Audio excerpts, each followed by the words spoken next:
Helicopters की मरम्मत की, 3 लाख से अधिक हल्के अमेरिकी हथियार कब्जे में लिए, 26,000 टैंक, तोप और आर्टिलरी जैसे भारी हथियार हासिल किए, 61,000 फौजी गाड़ियों का कंट्रोल अपने पास लिया। इसके अलावा 45,000 से ज्यादा नाइट गॉगल्स, अमेरिकी बुलेट प्रूफ जैकेट्स, संचार उपकरण और दूसरे हाईटेक सैन्य उपकरणों की बड़ी खेप भी तालिबानियों की ग्रैंड आर्मी में शामिल है। इतने आधुनिक सैन्य साजो सामान तो पाकिस्तान की सेना के पास भी मौजूद नहीं है।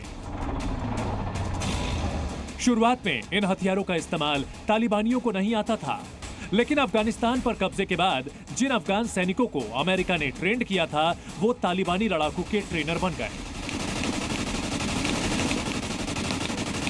जिसके बाद अब तालिबानी इन हथियारों को चलाने के भी एक्सपर्ट हो गए हैं। उस अफगान आर्मी के काफी सारे लोग तालिबान से जुड़ गए, तो वो ट्रेनिंग लिए हुए हैं, राइट, और ये सब को वॉर एक्सपीरियंस है, वॉर हार्डन्ड है ये लोग।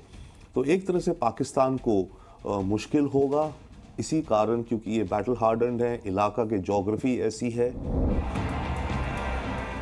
सिर्फ अमेरिकी हथियार नहीं, तालिबान के लड़ाकों के पास बड़ी संख्या में रशियन हथियार भी मौजूद है।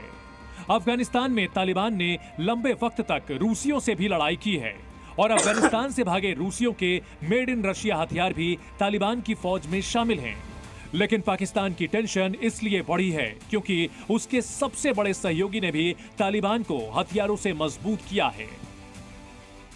चीन ने काबुल में आईएसआईएस खुरासान के जनवरी 2024 में हुए हमले के बाद अफगानिस्तान को सैन्य मदद देनी शुरू की थी। इस हमले में काबुल के अंदर चीन के नागरिकों को निशाना बनाया गया था।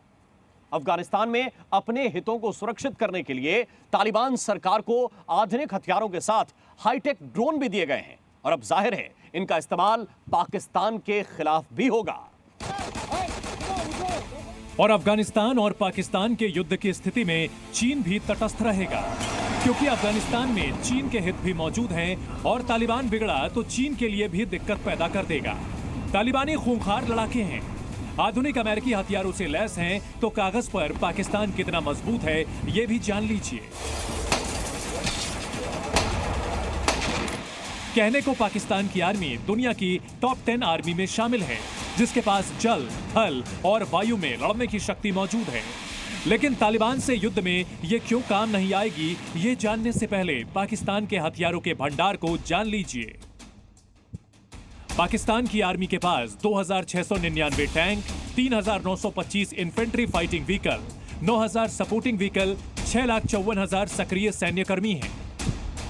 नेवी की बात करें तो पाकिस्तान के पास 8 सबमरीन, 9 युद्धपोत और 8 छोटे युद्धपोत हैं। दूसरी तरफ अफगानिस्तान के पास कोई नेवी नहीं है, क्योंकि उसकी कोई भी सीमा समंदर से जुड़ती नहीं है और इसीलिए युद्ध की स्थिति में पाकिस्तान की नेवी भी अफगानिस्तान में अपनी सेना की कोई मदद नहीं कर पाएगी।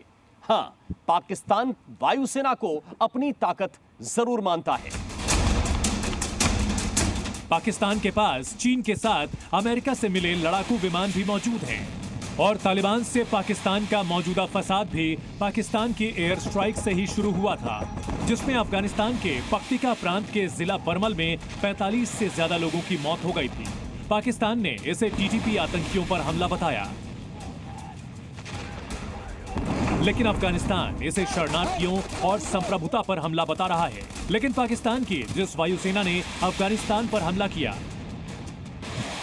उसमें 152 JF-17 लड़ाकू विमान, 75 F-16 लड़ाकू विमान, 10 J-10C लड़ाकू विमान मौजूद हैं। इसके अलावा पाकिस्तान के पास 10 Mi-17 हेलीकॉप्टर्स भी हैं।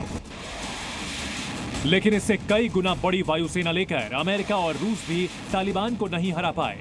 आखिरकार पाकिस्तान की वायुसेना तालिबान के खिलाफ क्यों उतनी असरदार नहीं रहेगी, इसकी भी कई वजह हैं। उबड़ खाबड़ इलाका है, उस इलाके में एयर स्ट्राइक्स करना बहुत कठिन होता है।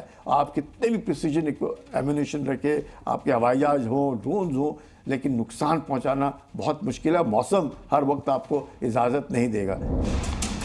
एक बहुत बड़ी सच्चाई ये भी है कि पाकिस्तान की जल, थल और वायु की सारी तैयारी भारत से अपनी हिफाजत के लिए है और वो चाहकर भी अपनी सेना भारत के मोर्चे से हटाकर तालिबान के खिलाफ इस्तेमाल नहीं कर सकता।